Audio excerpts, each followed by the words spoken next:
নমস্কাৰ আপোনালোকক প্ৰতিশ্ৰুতি দিয়া অনুসৰি তো আজি আমি আকৌ এটা নতুন ভিডিঅ' লৈ আহি গলো তো ভিডিঅ'টোত আজি আমি কি আনিছো চাওকচোন ৰঙালাও আৰু চাউলৰ গুড়া দেখিবলৈ পাইছে আপোনালোকে তো আমি ৰঙালাওখিনি এনেকৈ সৰু সৰুকৈ কাটি ললো আৰু চাউলৰ গুড়াখিনি যে দেখিছে সেইখিনি আমি চাউলৰ গুড়াখিনি মিক্সিত মাৰি লৈ পেলাই তাৰ পিছত কেৰাহীত দি লাৱাই লৈছো মানে গৰম কৰি তাৰ পানীটো শুকাই লৈছো তেতিয়া পিঠাকেইটা খাবলৈ সফট হয় সচৰাচৰ মানুহে পানী লাওৰে লাও পুল্লা পিঠা খায় তো মই চাওকচোন ৰঙালাওৰে বনাইছো আৰু এইটো আমি যদি বনাও এনেকৈ যেন মই বনোৱা ধৰণে যদি আপোনালোকেও বনায় তেতিয়াহ'লে মোটামুটি আপুনি এইটো এমাহলৈকে ফ্ৰিজত কৰি ৰাখিব পাৰিব ফ্ৰিজত থ'লে এমাহ যাব বা বাহিৰত থ'লে 15 ডেজলৈকে আপোনালোকে খাব পাৰিব তো মই এতিয়া কেৰাহীটোত ৰিফাইন দিছোঁ আৰু এতিয়া তাত ৰঙালাওখিনি ভাজি ল'ম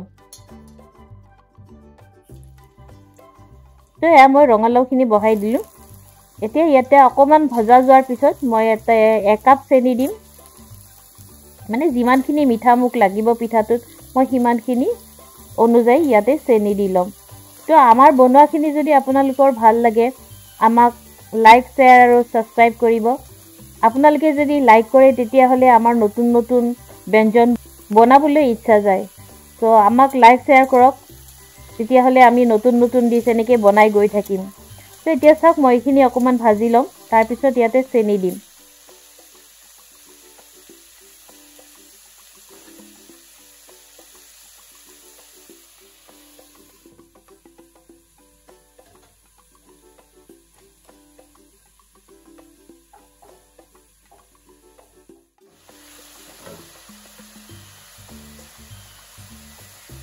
তো মই ইয়াতে অকণমান নিমখ দি ল'ম সোৱাদৰ বাবে যদি মিঠা বস্তুত অকণমান নিমখ দিয়া হয় তেতিয়াহ'লে খাবলৈ বেছি সোৱাদ তো মই সেইকাৰণে অকণমান নিমখ দিলোঁ যদি আপোনালোকে নিবিচাৰে যে মই নিমখ নিদিওঁ তেতিয়াহ'লে নিদিবও পাৰে বা আপোনালোকে যদি বিচাৰে যে আমি চেনি নাখাওঁ তেতিয়াহ'লে আপুনি অকল নিমখেৰে লাওখিনি ভাজি লৈ গুড়াখিনি মাৰি ল'বও পাৰে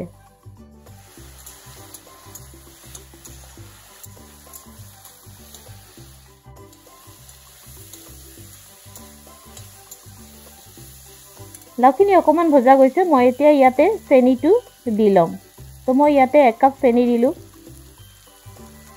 তো এই চেনিখিনি অকণমান গলালৈকে মই লাওখিনিও গলিব অকণ অকণ আৰু চেনিখিনিও পূৰা গলালৈকে মই এনেকৈ ভাজি গৈ থাকিম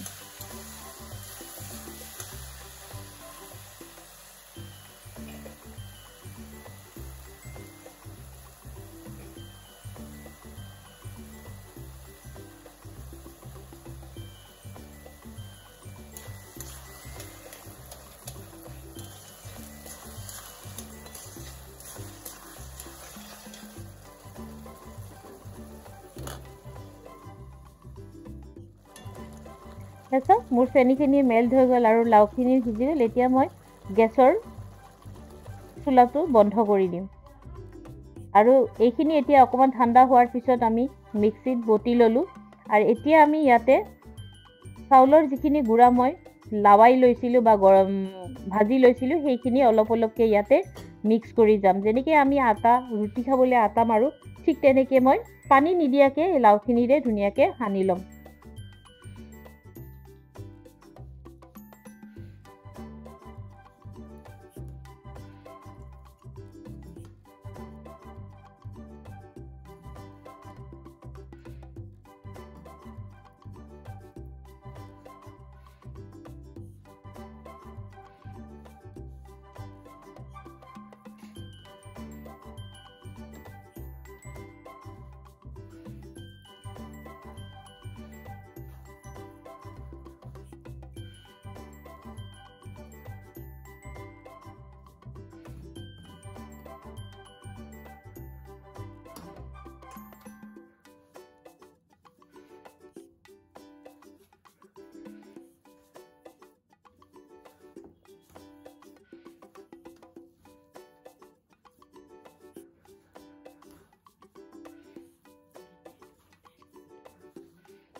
তো মই ইয়াতে অকণমান সোৱাদৰ কাৰণে অকণমান ঘি দিছোঁ ইচ্ছা কৰিলে দিবও পাৰি বা আপোনালোকে যদি নিবিচাৰে নিদিলেও হয়। মই ভাল পাওঁ অকণমান ঘিৰ গোন্ধটো, সেইকাৰণে অকণমান দি লৈছোঁ।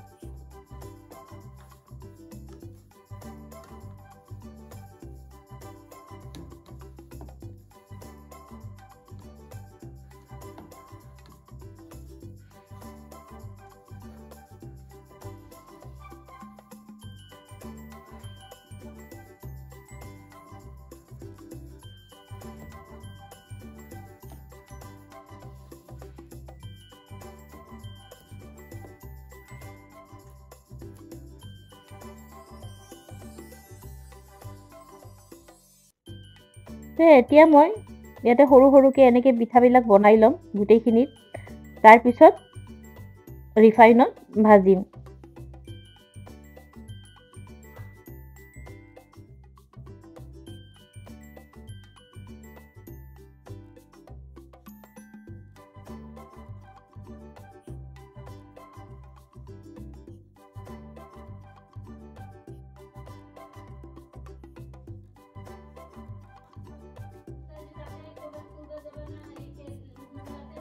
এয়া আমাৰ তেল গৰম হৈ গ'ল। ইয়াতে এতিয়া আমি এনেকৈ পিঠাখিনি অলপ অলপকৈ দি গোটেইখিনি ভাজি ল'ম। তো আপোনালোকে যদি বনায়, আপোনালোকেলৈ অনুৰোধ, আপোনালোকে কিন্তু চাউলৰ গুড়াখিনি কেঁচা কেঁচা নিদিব। যদি কেঁচা কেঁচা দিয়ে পিঠাটো খাবলৈ টান হ'ব। আৰু যদি চাউলৰ গুড়াখিনি ভাজি লৈ এনেকৈ মই সানাৰ নিচিনাকৈ সানি লৈ পিঠাটো খাবলৈ খুব ছফ্ট হয়। তো এনেকৈ আমি লাহে লাহে ষ্টিমটো কমত দি গোটেইখিনি ভালকৈ ভাজি ল'ম।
এয়া আমাৰ পিঠাখিনি হৈয়ে গ'ল এতিয়া ভজা। তো আপোনালোকে এনেকৈ চালেই নহয়, এবাৰ বনাই খাই চাওক, তেতিয়াহে গম পাব যে কিমান ভাল লাগে খাবলৈ। বাহিৰৰ পৰা বিস্কুট কিনি খোৱাতছে এনেকৈ বনাই খাই চাওক, আৰু ষ্ট'ৰ কৰি ৰাখিব পাৰি যাতে বনাব পাৰি।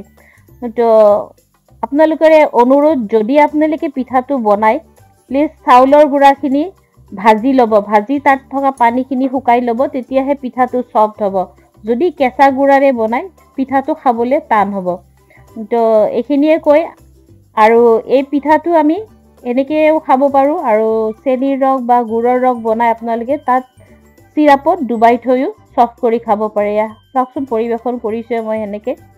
তো আজিৰ ভিডিঅ'টো আমি ইয়াতে সমাপ্ত কৰিলোঁ। ধন্যবাদ।